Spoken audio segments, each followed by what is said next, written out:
Welcome to Just Wanna Quilt, a research podcast coming out of Tulane University Law School, where we explore all kinds of things, stories about quilting, tools, field trips, maybe some famous quilters stop by, and, of course, a little bit of copyright thrown in just for fun. This is Elizabeth Townsend Guard, your host, and I'm a law professor at Tulane University Law School and a faculty fellow at the A.B. Friedman School of Business at Tulane. And I just want to quilt. So today we talked to Karen Miller of Redbird. We talked to her about all kinds of things: wool applique, Aurifil thread, which she adores, and her favorite pattern designer, which is Suzy B Panels. And we talked about lots of stuff. Hi, I'm Karen Miller. I'm the owner of Redbird Quilt Co., and I'm calling from upstate New York in the Finger Lakes region. What is the Finger Lakes region? The Finger Lakes region in New York State is where there's 7 or 8 lakes that were actually glacier formed.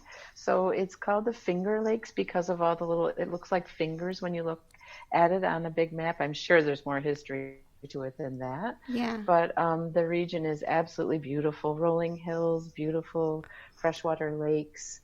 Very sweet. Lovely countryside, farmland, vineyards. We're quite the wine region too. Yeah. Grape growing region. It's beautiful here. That's very cool. So I have like 1,000 questions for you, but we have to ask the first question, which is, tell me your first memory of someone sewing or quilting in your life. Okay. Let's see. Probably my first memory of that is my grandmother, my mom's mom, who wasn't actually a quilter, but she sewed her own clothes. Mm-hmm. She sewed garments. She did a lot of repairs, mending, and things like that. So I remember her at her sewing machine, sewing her aprons, sewing her shirts, always mending something. She always seemed to have something in her hand that she was mending when she was sitting around. It really wasn't quilting. I don't have a lot of quilting in that background from my grandmothers at all. I don't remember any of that. But then my sister Janet actually started quilting, when we were adults, when she was an adult. But it started with my grandmother, I guess on my mom's side, my grandma Catherine. That's really interesting. That's really and so how did you get into quilting? I mean, you said it was through your sister, but when did you start quilting? Yeah. It was about 11 years ago. My sister, Janet, who's about 9 years older than me, she's been quilting for a while. My mom was a single mom, so my story goes that my mom was always really busy working because she was a single mom. So my sister Janet, thankfully, who's 9 years my elder, taught me so many things when my mom was busy working and trying to keep the household going. She taught me to embroider in crochet and knit and things like that, cross stitch, fun, crafty things that I just loved. I ate it up.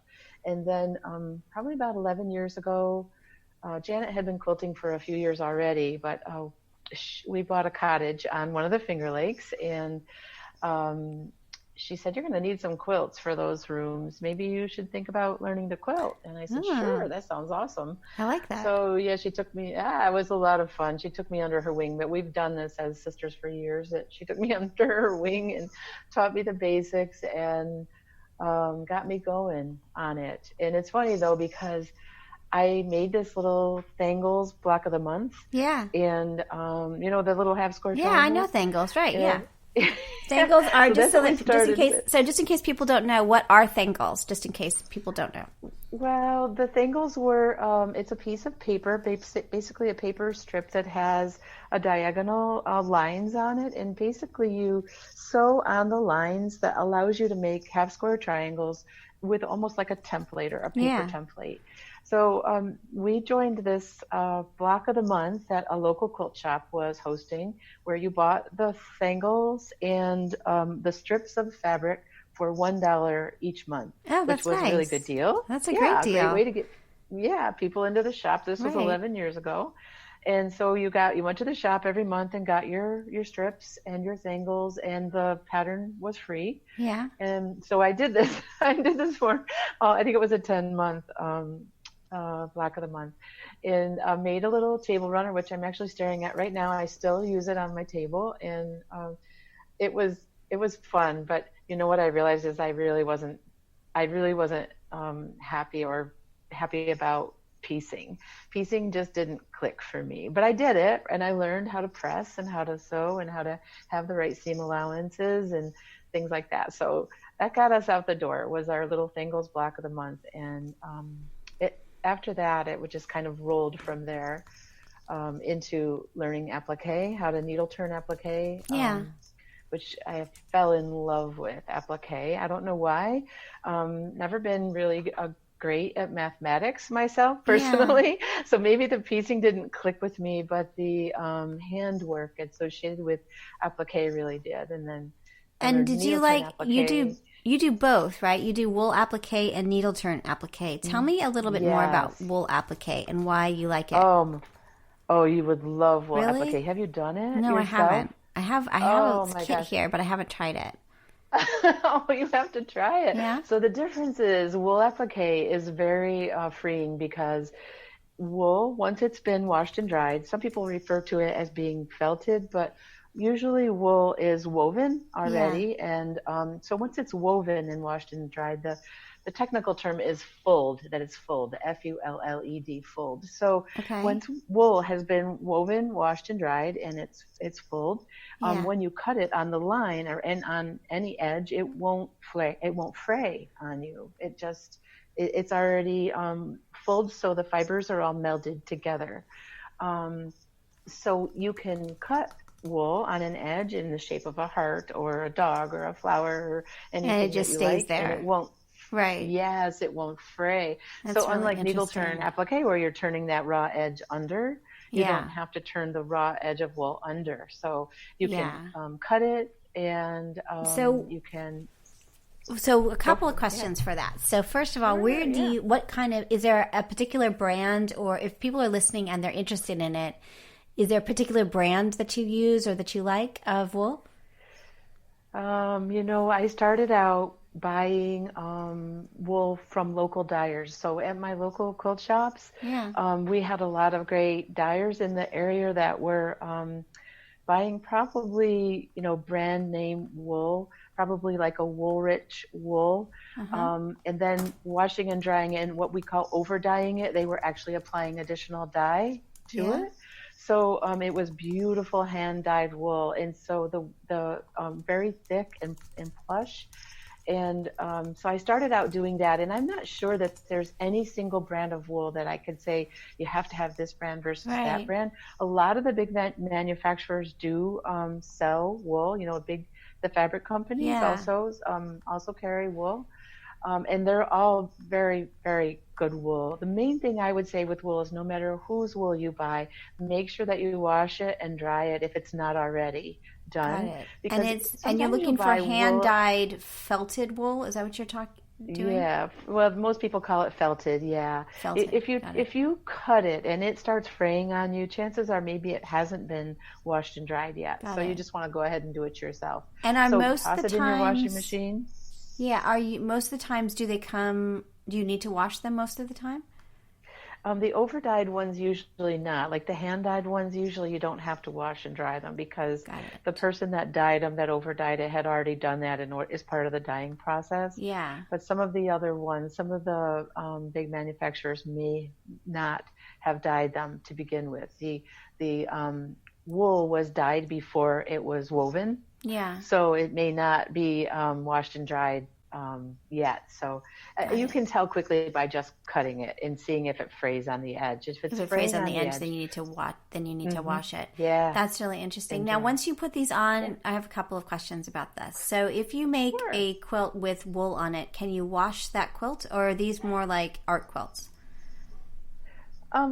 Both. Really, you can wash it. You'll just want to make sure, just like with fabric, that the woolens that you're using aren't going to bleed. So if you're or intending to wash and dry them after they've been made, then I would say to go ahead and do whatever you would do with fabric to make sure that it's not going to bleed.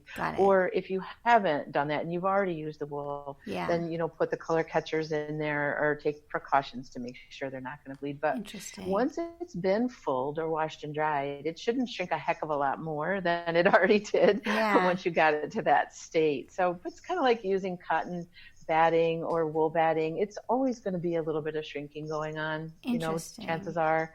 Even if you pre-shrunk it, it usually shrinks again. Really interesting. But, and then in terms of the stitches you use, do you use like a retting stitch or what kind of stitches do you use when you do your wool applique? You can use an overhand stitch, which is basically like a whip stitch, an overhand stitch. You can where you're just having one stitch every, you know, 1/8 of an inch or 1/4 of an inch. You can also use a blanket stitch where every stitch you take, you're putting an edge along the stitch as well. So you've got your whip stitch and then you've got an edge stitch. So every stitch you take has those two components to it. Some people use French knots to just tack down the edge. Maybe they're making a beautiful center of a flower. Just instead of stitching it with a normal stitch, just put a collection of French knots around the edge. Some people couch it down, right? So you can do a stitch where you're going all the way across if it's a stem or say even a flower center or a flower petal where you're couching it. So your stitch reaches from edge to edge on the piece of wool. So you can use any stitch that you like. You can even machine quilt it down with a machine blanket stitch or a machine zigzag.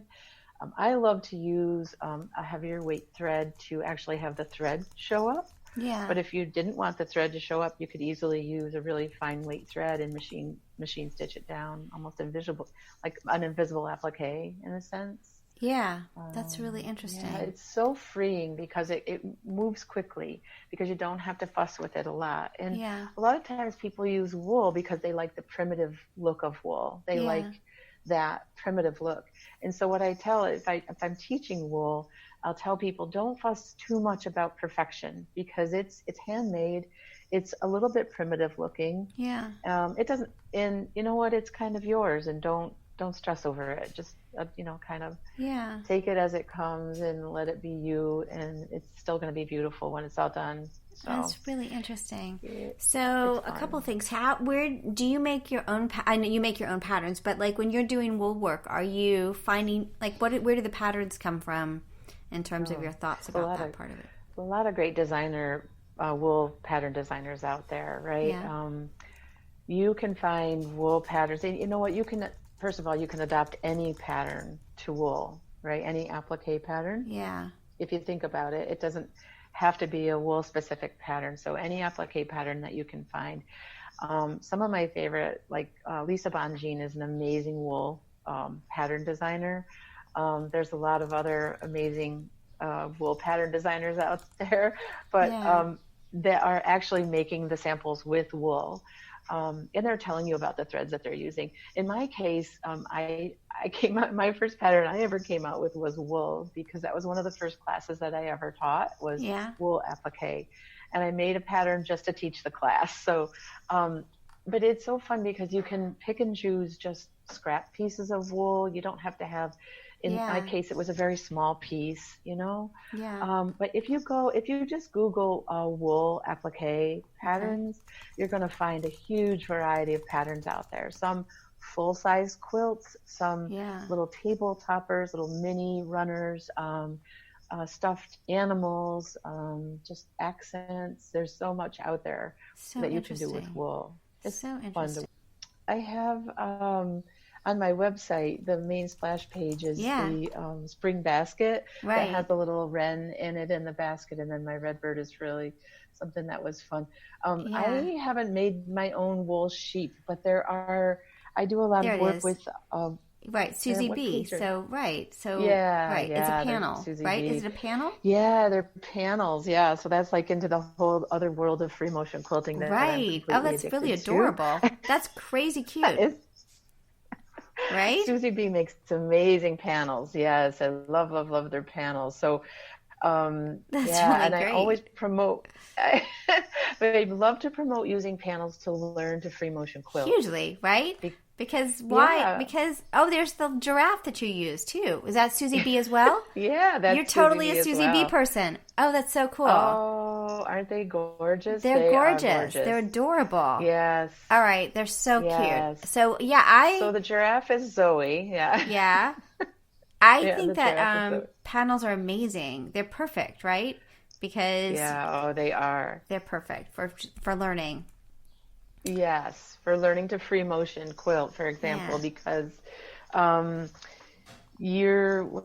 people will usually get themselves excited about learning to free motion quilt when they have too many quilt tops Yeah. of their own and Right. they're not quilted, right? Yeah. And so they're like, I have to learn to free motion quilt. I have to learn to do this. But Right. what happens is they think they need to learn on those quilt tops that they usually, you may have spent 6 months or a year or 2 years or on a quilt top, right? Right. So to learn how to free motion quilt on something that you spent that long Is super preparing is a depressing. little nerve-wracking. Yeah, it's Yeah, very it's very depressing because stressful. you're like, it didn't Yeah, come out the way I wanted it to come out. And it's like, well, of course it didn't, exactly. right? Like, of course it didn't. Right. Yeah. Right, you're learning. You got to give you. So I love to promote the use of panels to learn to free motion quilt and to kind of hone your skills. Yeah. And then once you have a comfort level, then you can kind of get into your own quilts and start Yeah. quilting those. But to learn on a panel, and that's really how I started learning was on really small table runners or things that I whipped up really quickly. And then the panels. I fell in love with the Suzy B panels, and I do a lot of They're quilting for them very now. cute. I go Yeah. to market with them. I talk to You shop do. owners about use. Yes, it's so much fun. Yeah, I do. I love to do There you that because are. they. Right. Redbird Quilt Company. I'm at the World of Suzy B, and there you are. Right. That's Well, so we're doing cool. a quilt along right You're doing a now. quilt I'm along. doing a quilt along. Yes, with one of their panels. Okay. To the U panel, and we're doing a free quilt along online. Myself and my quilty mentor from years and years and years ago, author Wendy Shepherd. Yeah. Wendy is an author of free motion quilting books and a lot of other books. So her and I joined forces with this Suzy B panel, and we're just we've asked people that are going to participate to get the panel and to buy Wendy's book. It's Yeah. called Stitching Pathways. And what her and I are going to do, it's kind of like a mystery. We're not going to know how each other are quilting our panels, Uh-huh. respective panels. Yeah. So every week or every other week, we're going to share how we quilted a section. Very We've chosen cool. sections, how to attack the panel. Love it. And so we'll share how we quilted it, what weight, what thread we used, why we used a certain color or a certain weight of thread. And then Cool. what we're encouraging folks to do is learn how to create the motif from the book. Yeah. But we'll still be giving a lot of tips and a lot of pointers as to why we chose Tell me again what her the book is. motif I'll that we chose. I'll put a link on it to you on Yeah. your page. Thank you. Yeah, it's called Stitching Pathways by Wendy Shepherd. And then tell me, there are a lot of free motion quilting books out there.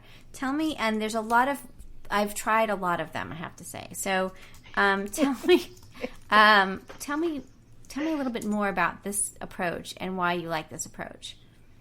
What, this particular book? Yeah. Wendy's book? So Wendy is really an amazing free motion quilter. She does all her quilting on a domestic machine, but she shares a lot of things inside of the book that are like little tips and snippets that you might not get from just following the standard, do this first, do this second, do this third, do this fourth. So she's got years of experience where she kind of throws in a little tip or a trick inside of it and some kind of real life examples of the things that you're going to run up against. So I love it. I love that she does that. The other thing she does is every motif that she's sharing. This book is mostly about motifs, although she does give you basic information about needles and thread and So, explain what a batting. motif is in case people don't understand what that means. Sure. A motif is basically just a design that you want to stitch out. So say I want to stitch a pebble, something that's round, some people call them pearls, some people call them pebbles. Say you want to stitch a pebble. Well, in Wendy's book, she might point out exactly how she stitches a pebble. If you want to do a string of pebbles side by side, how she would go about doing that. So when I say motif, I may mean a pebble, or say a feather, or a clamshell, or a swirl. Those are different motifs that are inside the book. And so she's really great at describing how to stitch it out, and then giving you colored drawings inside of the book that show you a stitching path. Yeah. One of the things free motion quilters love to do is have a continuous stitching path, so that you don't have to cut your thread and start again. So you want to just keep a continuous path of stitching. Right. So Wendy is really good about showing you and describing that continuous stitching path. And then the kind of tips and tricks about stitching that particular motif out. So it's a really thorough book, and it comes from someone that's been free motion quilting on a domestic machine for years and years. So there's a lot of experience behind there, and someone that's really, really good at it too. That's really cool. But there's a couple of great beginner books out there. Wendy's is one of my favorites. That's great. Yeah. So we kind of we got panels. So we got Suzy B Panels. We kind of things fall apart. So, I mean, a good way. So we kind of moved along. So Suzy B Panels, super interesting and super cool. I'll put a link to that. And a great way to learn. I love the, I'm on the Suzy B. It's all about shopping, right? I love her pattern of the growth chart. I haven't seen a lot of growth charts. Why don't we make more of those? Yeah. I think that's a great idea, right? She's got a little, because it's got the inches and the centimeters. So with that particular growth chart, I love it because, first of all, the Suzy B, the artist, her name is Suzanne Bleasby, and she's from Canada. She, because she's from Canada, when the world of Suzy B licensed Suzanne's characters, they chose to print inches and centimeters that is on so the growth cool. chart. Yeah. And you designed the Zoey growth chart. This is yours, I did right? Not design it. I quilted it. You didn't design it. You quilted it. You quilted. Oh, it says quilt designed by Karen Miller of Redbird Quilt Company. They gave you credit for it. With the borders. Yeah, the borders that I put on it. The borders. All I did was add borders. Yes. That's my pattern. That's so cool. Very simple, though. Just a sashing and a border. Yeah. And then if you liked the growth chart, can you get the panel have the growth chart on it, or are you adding the numbers to it? I'm looking for it, textiles. The numbers. So on that growth chart panel, the numbers come printed on it. So on the left side of the panel, you're going to have inches, and on the right side of the panel, you have centimeters. Yeah. And so you just chop off whichever one you don't need. You just chop off what you want. Right. Yeah, and keep what you want. And then I added just those really simple borders to that, right? So that it's great to have some excess border on there to kind of stabilize the whole growth chart itself. And then it really hangs on a door. It's made to hang so that you can see the marks of the inches there. There's a 20-inch mark, and you just hang it 20 inches from the floor. That's very cool. And then you can have your children or your grandchildren stand against it. And some people actually, I have people send me where they're actually writing right on it, the date, and they're putting a line on it. And that growth chart is awesome. And it's a great shower gift, or it's a like great a first-year baby gift. Yeah. I love it. And the play mats. You mentioned you saw maybe the Zoey play mat. It's just a 1 yard cut. That Zoey play mat, that giraffe that goes with that growth chart. Yeah. Between those two things, it's a perfect they're just great little gifts to give to people. They're so adorable, and they look really fast. So in terms of like a last minute gift. Now where I'm looking at the website, I do not know where I've gotten to. I've gotten to someplace else. How do you find it? Like, where do you find the patterns? Well, the Suzy B. Yeah. The fabric. Yeah. Yeah, the fabric is, it's carried by a lot of quilt shops. Suzy B distributes only, through quilt shops. So you have to find a quilt shop online, or maybe your local quilt shop that carries World of Suzy B fabric. And there are a lot of them. So,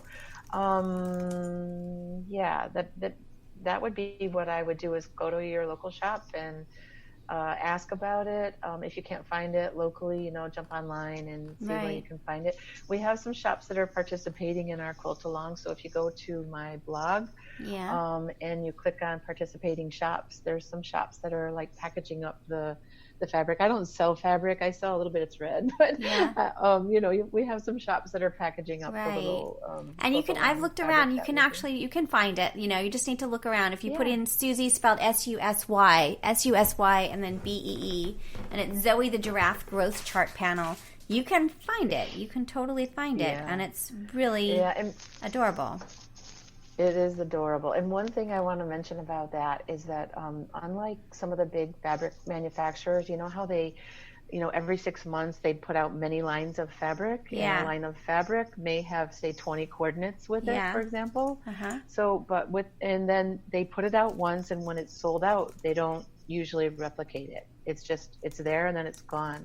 With World of Suzy B, one of the things that they've done, which I absolutely adore, is that if this character is popular, then they'll keep reprinting it, right? Yeah, that's great. So, and then I love that, because once you make a pattern out of it, then that pattern can live on with that same panel until the character is no longer popular, and then maybe they'll stop printing it or phase it out. Well, and you can also, I'm just going to interrupt because it's so very important. You can find it on Amazon. So there's a whole bunch of Suzy B growth charts on Amazon that are local shops that now sell on Amazon. So there's sheep. We're back to the sheep. I'm all about the sheep. Yeah, the sheep. Caterpillar. Yeah, that's Bruce the Moose. Bruce the Moose is another great growth chart. Yeah. Yes. And there's going to be a couple new ones coming out. I don't know if I can mention them, but there's a new growth chart coming out that may have some butterflies on it. So very nice. I really like them. They're so great. I have all these, it's so funny. There's all these babies that are being born, but I think this is like more interesting than just a regular quilt, Yeah. Like this is kind of adorable and like kind of personalized in some way, like you could put the name of the kid on it. You could. And in the past, I made one for my great niece a few years back, and I actually, when I was doing the free motion quilting around the sashing there, I actually quilted her name into it. So I quilted Kaylee all the way around the outside of that sashing. And it's a great way to practice too. You already know how to write Kaylee in cursive, right? Right. So if you just go ahead and use that as a little bit of practice. I love it. Great way I to love practice. it. Well, these are very, very cute. Okay, so it's so funny. Yeah, so people were like, I don't know. We get like really good reviews usually, but then there's that one or two that like, stick on your, like, it doesn't matter how many good things people say to you. Just like that one person that complained that I chewed, and I was chewing, but I was eating breakfast. It was totally their right. But, it's just that one thing that just makes you so irritated that like, you're like, so somebody's like, she's just not prepared. And why does she keep just surfing and shopping? And it's like, okay, well, that's true. That's totally true. But, things happen. So, oh my goodness. Yeah. So anyway, okay. So, right. So I think we could with wool, you could make shapes that you could add like baskets and sheep and other things, right? Like that seems like a really good way to add embellishment because of what you're saying, because it's not needle turn. You could have simple shapes. Here's some sheep. They have sheep, simply sheep, August, right? Like, so you could have different. Yeah, so that's cool. Okay. Yeah, you can add things so easily because with wool, once you have the pattern, basically you trace the pattern onto freezer paper. Just you can use freezer paper out of your bottom drawer in your kitchen if you have it. But they also sell freezer paper sheets. But once you trace the pattern on, now I'm not one to fuse things down, so I would trace it right side up, trace the pattern onto freezer paper, and then you cut the freezer paper out, like rough cut it out, right?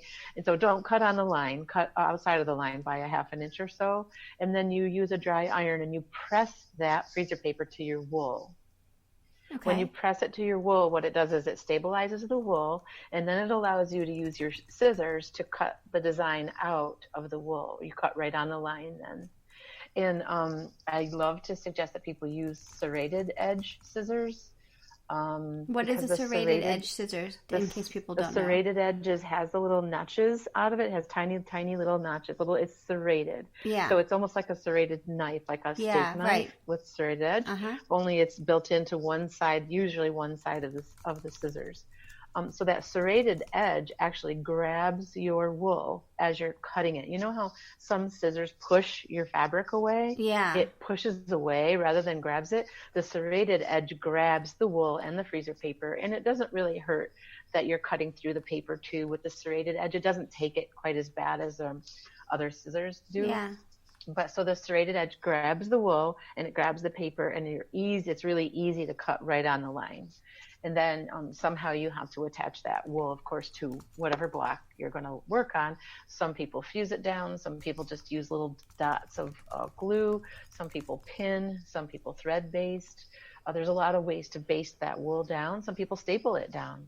You can staple the wool right to your background with a few staples. Yeah. And then you can pull those staples out when you're all done so that you're not using glue or fusible. Oh. A lot of ways of attaching the glue to the background. And what's your favorite? Yeah. What's your favorite way? My favorite is probably, I usually, depending on how big the piece is, if it's a small, like the sheep, I would just pin. I would use the little tiny applique pins. Mm-hmm. They're like a half an inch long with little white tips on them.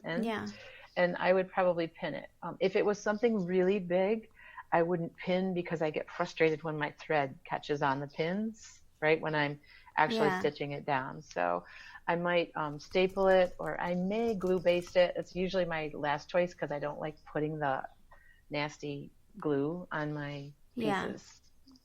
But that's why I don't fuse. I don't like glue I try either. not to fuse. The whole thing about like glue with English paper piecing, it just bugs me. I don't want glue on my hands.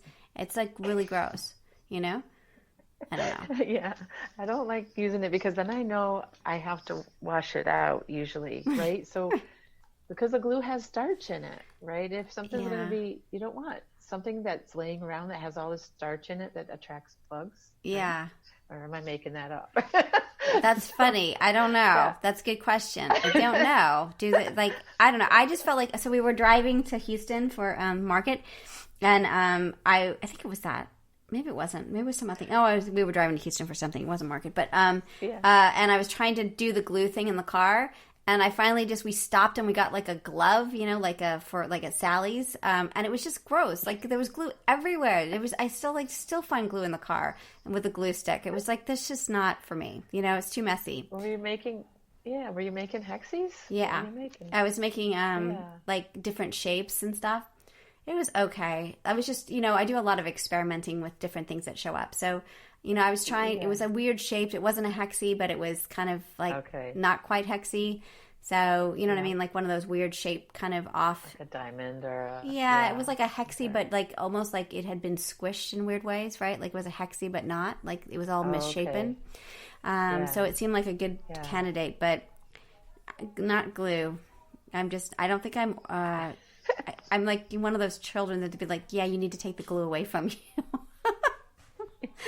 Like it didn't go well. Put that away now. Now, do you ever use like coloring books or anything else like to make the shapes? Like, where are you getting your shapes? Sure, yeah. I mean, I would go to coloring books to make a shape if I. Sure, I don't know why not. I know a lot of people that do use coloring books to get a shape. Yeah. They're out there. They have neat characters in them. They're inexpensive. I don't know. Cut the page out, trace it to the freezer paper. Coloring books would work great for shapes. For shapes. For applique shapes. Okay. Well, we have we're so off course.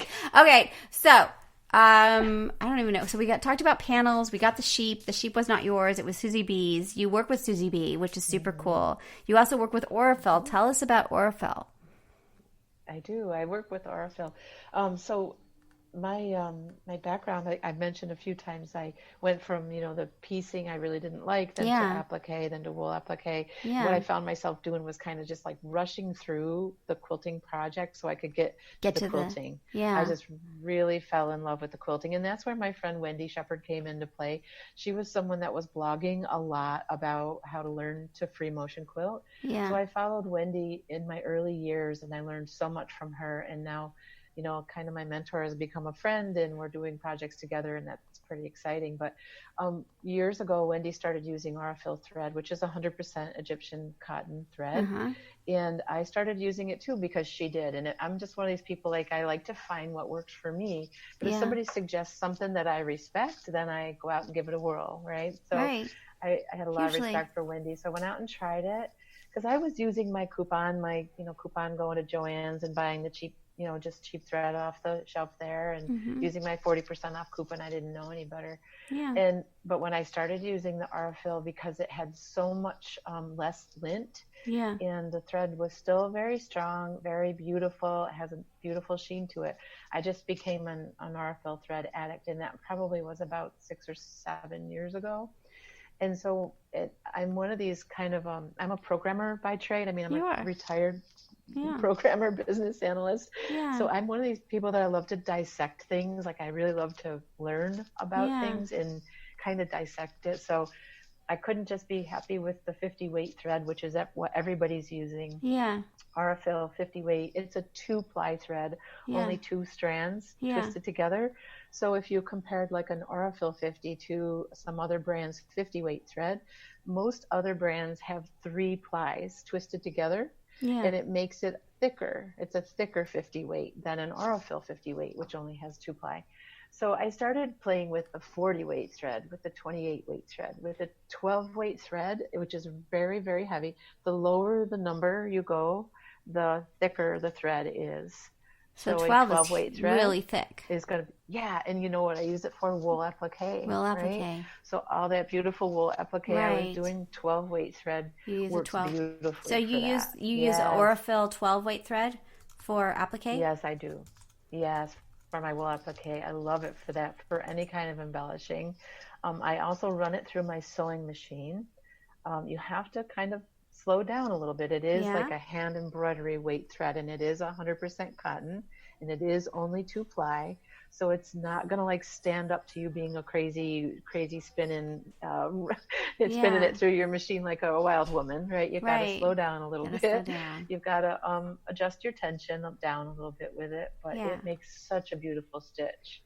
On a lot of those Suzy B panels, I've done some really heavy 12 weight thread quilting in them, and especially on the sheep, that wool, that it looks like a wool kind of a look, that heavy thread looks really woolly, and so it comes out so nice. So so I started blogging also many years ago, and in my blogging I was also teaching people what I learned about free motion quilting. So if I learned something and I figured something out, I would blog about it, because I learned so much from other bloggers, right?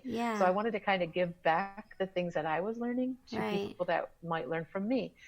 And then Suzy B found me, and then I started using more and more Aurifil thread, and I would just blog about it. I'd say, all right, you got to try this great thread, because it's not breaking. It has a beautiful sheen. I love that there's very little lint for a cotton thread.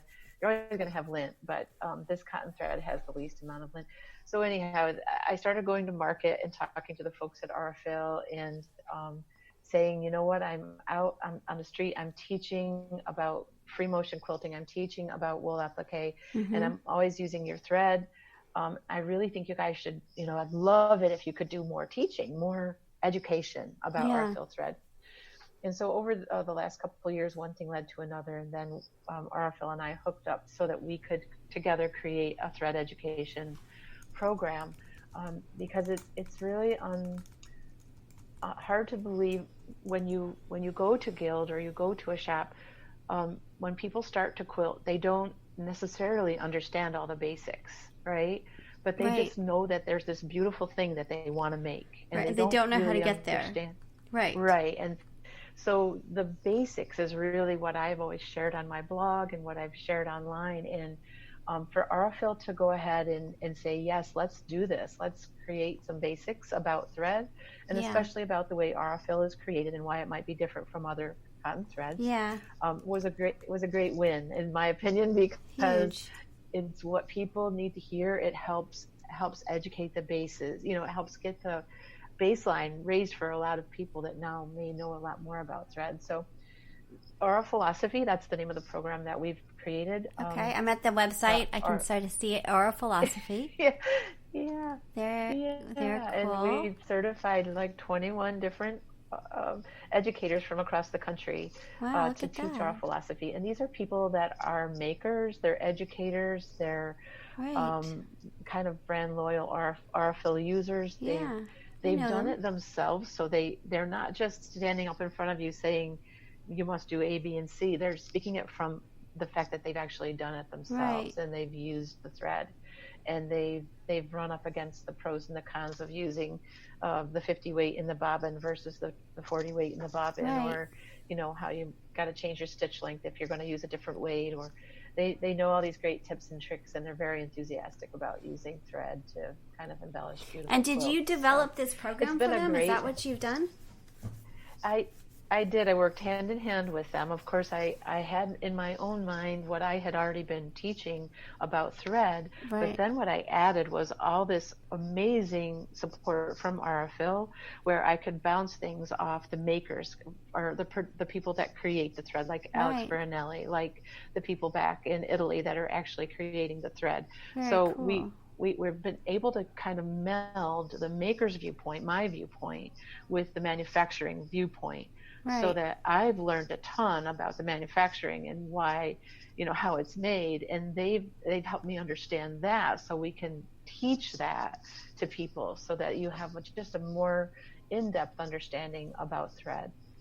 So I love that. But yes, I kind of tossed out the draft content. We've tweaked it several times. Right now it's getting uplifted by a graphic designer, because that I am not. So we're putting a little bit of uplift on the presentation, and all the Philosophers, all the people right now, all ladies, but that's not on purpose. It's just that we reached out to a whole bunch of folks, and these are the people that replied that were interested, that wanted to become Philosophers. They've all contributed amazing projects to the presentation. So we can say, look how the 12 weight thread can be applied. Look how the 28 weight thread is used. So it gives you these amazing ideas and inspiring projects and photographs about how to apply a different weight of thread to your project or a different color. Interesting. So it's really exciting for me, because I love thread. I've always loved it, and I know we've test drove the content at a couple of big events, and people just love it. They eat it up. They walk away and just say, I never knew what I didn't know. I didn't know that. Right. So they're like, wow, I didn't know that about thread. I just learned so much. This is awesome. Hugely. We're really excited about it. Very interesting. And then tell me a little bit about the economics of it, because you can hire them to come to your guild or your right? Is that the way it works? Shop. Yep. To your shop or your guild. Yep. And they also, I imagine they're getting thread from you, from Aurifil, so they can use thread, I would imagine. So what's the relationship between the Philosophers and Aurifil, I guess, would be the question. That's a great question. So the intent that Aurifil had was to find people that are already educating, right? That are already educating about some aspect of quilting, and that are already using Aurifil threads. So these people that you see, the Philosophers, already have what we refer to in the industry as programs, guild programs. Right? So I've got programs that I offer to guilds, and in those programs I have a fee that I charge a guild. If you want me to visit for a half day and teach free motion quilting, this is my fee. Or if you want me to come and do a lecture and a trunk show where I show you my trunk and I speak enthusiastically about some aspect of it, this is my fee. So Aurifil, therefore, kind of just tapped into this amazing resource that the people are already doing this, so it's just adding on. And they're adding our philosophy as a program to their already to their lineup of programs. So Aurifil doesn't pay the Philosophers, but what they do is as you can see, they promote them on their website, right? And they also provide what we refer to as swag, or basically product that the Philosopher can give free of charge to the guild. So a guild may pay me a few $100s to come in and do a lecture and a trunk show, And in return, because Aurifil is sponsoring this overall program, Aurifil has product guides and cute little powered by Aurifil stickers and a bag that you get with has our philosophy on the side and a spool of thread, a small spool of thread. Everybody that's at the Guild program gets that. So it's a great way of getting the product in the hands of the people that want to use it. Right. And actually, we give them so much knowledge too, and enthusiasm, I think, is the key too.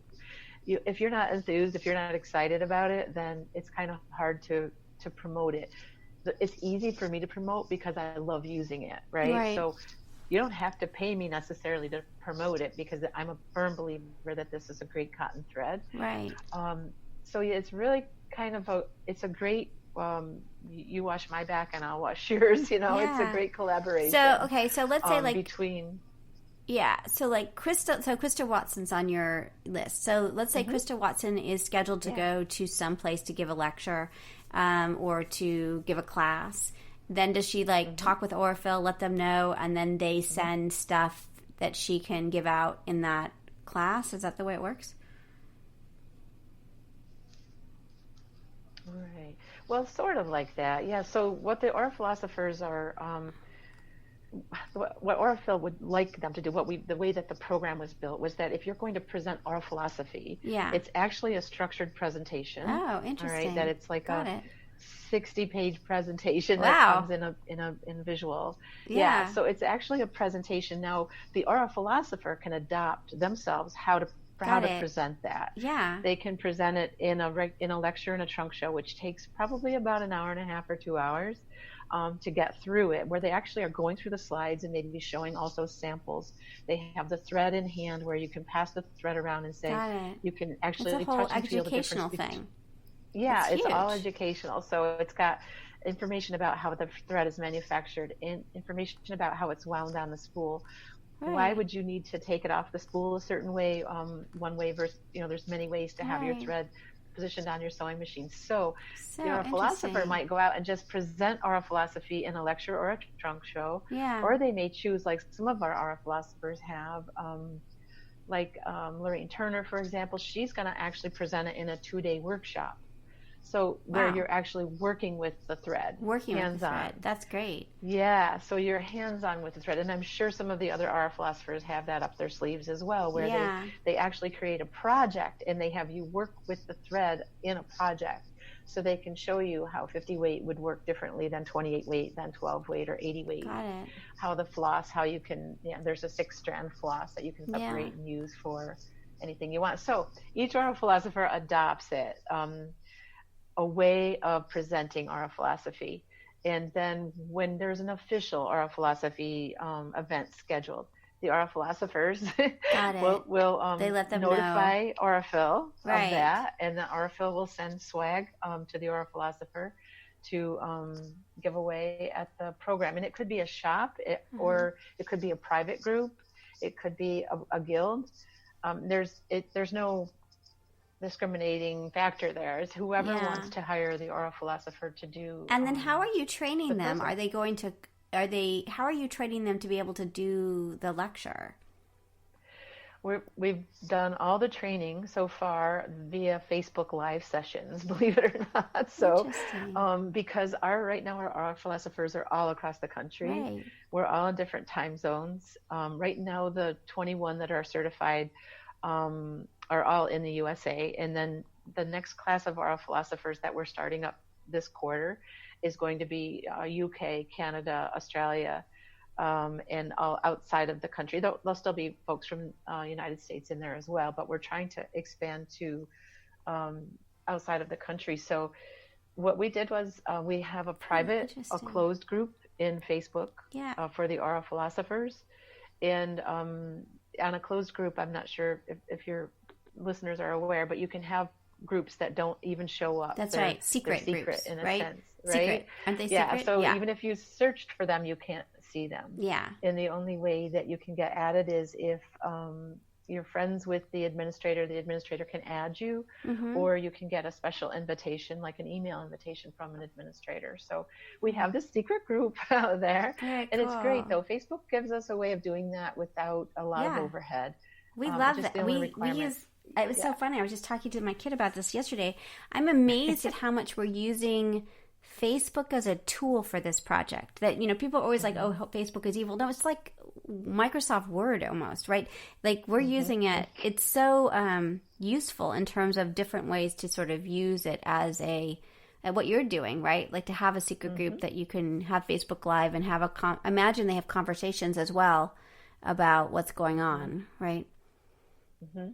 Yeah, so we also can do audio conference calls if we would like, but so far what we've been doing is we review the presentation as a group. They can type in their questions. I can speak or type back answers.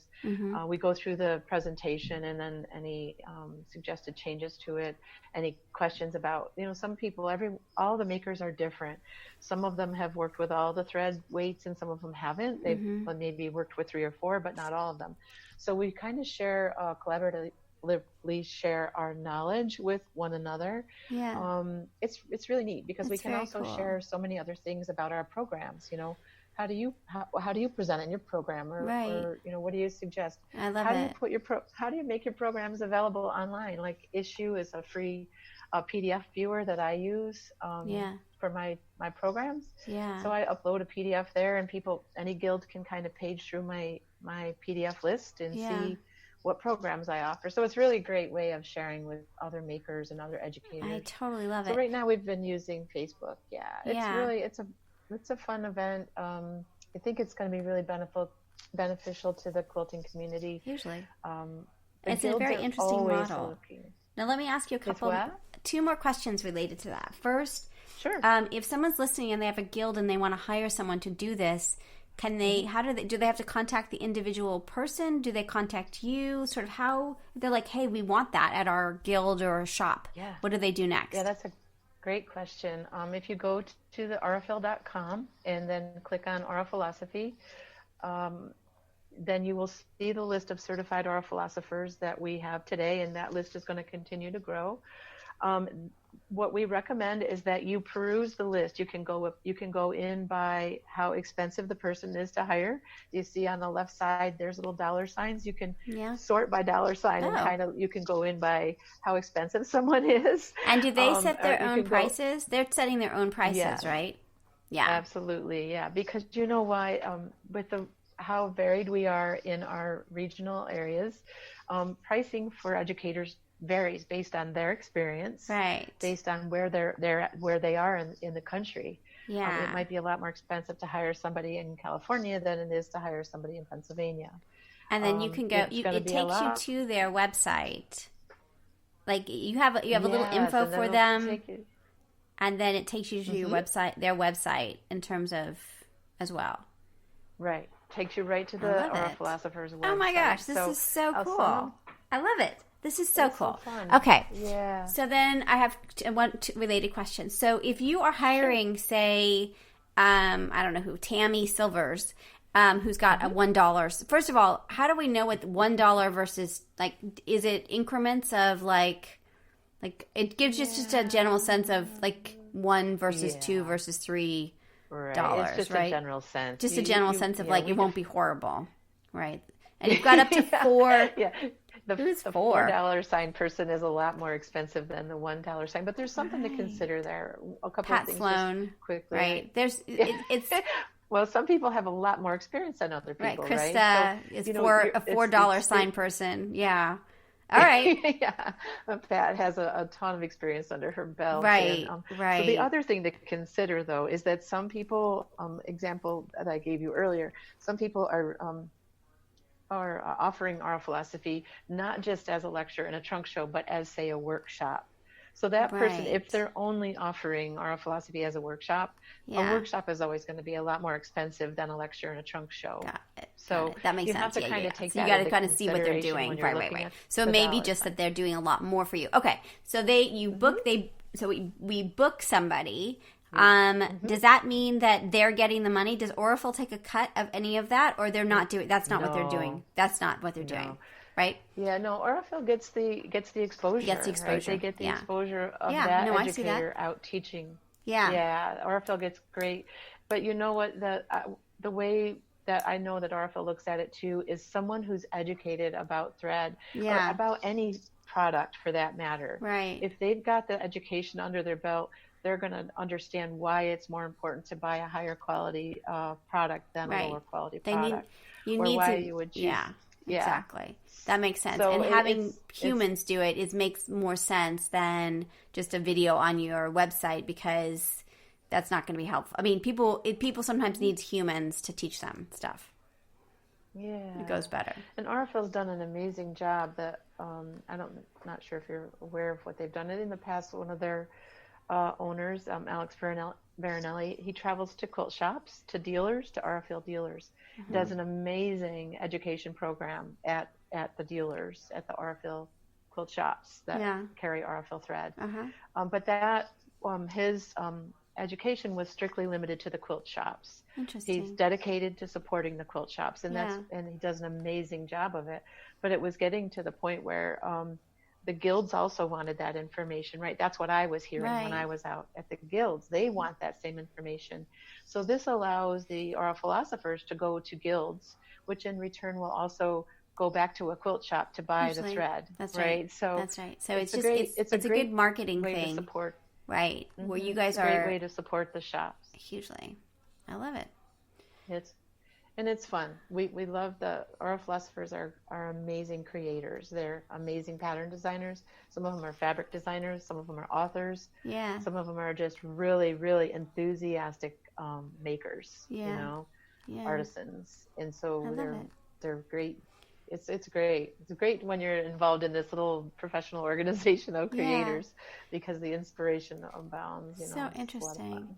Okay, so let me ask you one more question. So it seemed like your path to this whole world that you do for Aurifil really became because you were a fan and you were blogging about it, and do you think that's still a way in for people? Like, if you love something, that you just start to do it and then you get known for it, and then they may or may not be interested in having you as part of their team.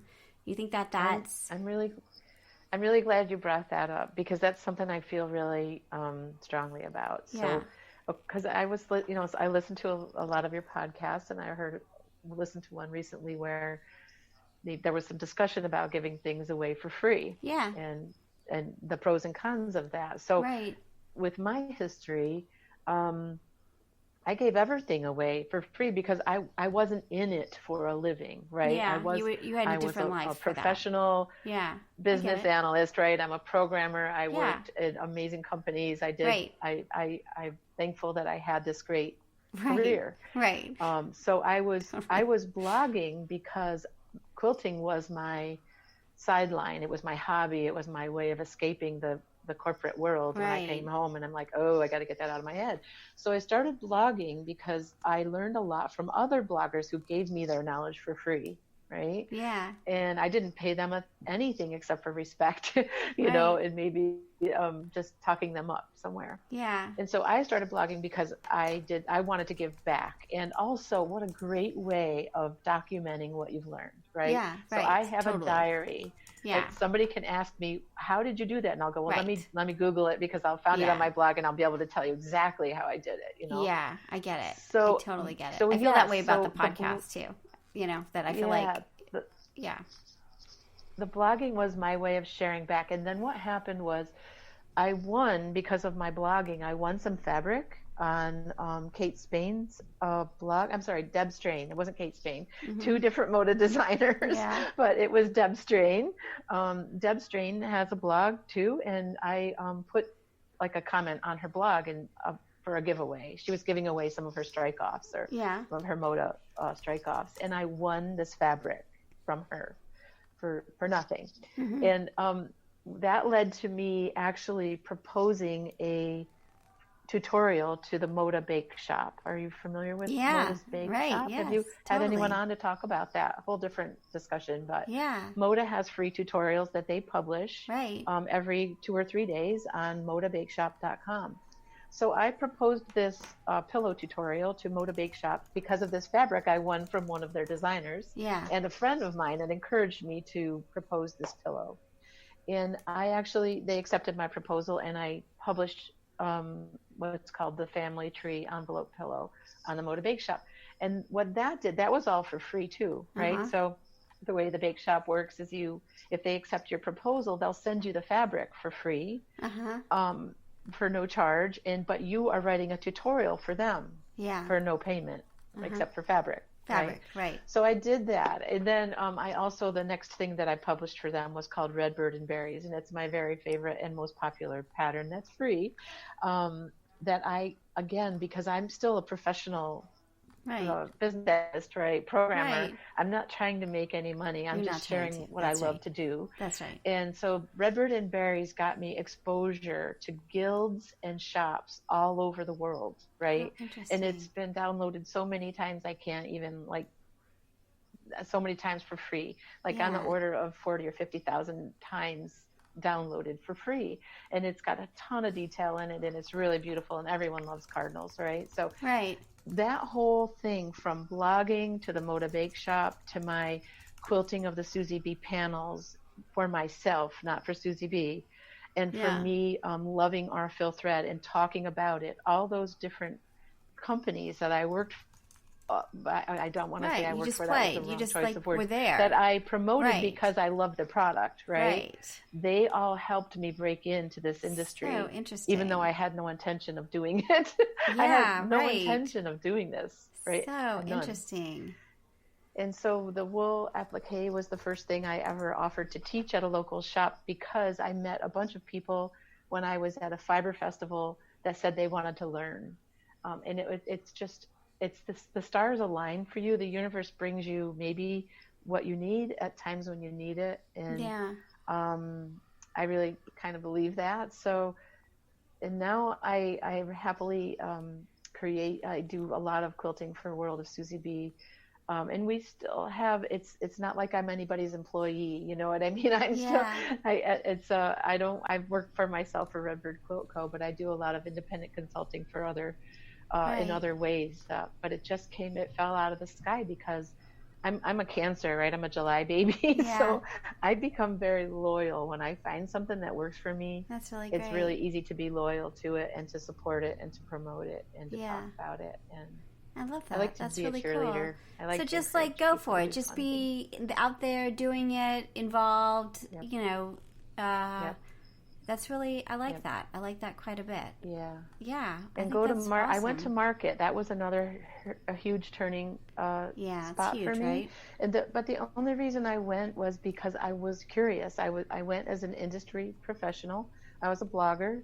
I had made a pattern or two, not much, but because pattern writing is very time intense. And so I went to market to just check it out, and I became addicted to the inspiration and that's shared there, right? You can go to market with, I didn't really have a path. I didn't really have a direction. I was just curious. And I found so much inspiration, and I learned so much about the industry. That it was just really inspiring, and I knew that I wanted to be more of a part of it, you know? Interesting. Because it's positive.